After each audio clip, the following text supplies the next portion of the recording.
சகஸ்ரநாமத்தில் 319வது நாமாவளி மஹீதரா அப்படின்னு சொல்கிற நாமாவளி.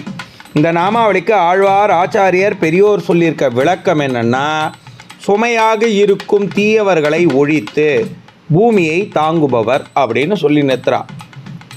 சுமையாக யார் ஒருத்தர் பூலோகத்தில் இருக்கக்கூடிய தர்மத்தை குலைக்கிறாளோ அவளை பக்தர்களுடைய எதிரிகளாக எண்ணி பெருமாள் அவளை வதம் பண்ணி பூலோகத்தை தழைக்க வைக்கிறாராம்.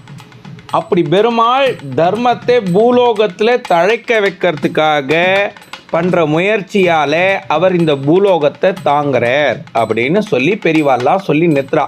இவ்வளோ விசேஷமான நாமாவளி எல்லாரும் ஒரு வாட்டி சொல்லுங்க, மஹீதரா அப்படின்னு சொல்லி. நாங்கள் நிறைய காணொளிகளை வெளியிட்டுருக்கோம். எங்களை தொடர்ந்து ஃபாலோ செய்து இது போன்ற காணொளிகளை பார்க்கும்படியாக கேட்டுக்கிறோம். அவசியம் ஃபாலோ செய்ய வேண்டியது.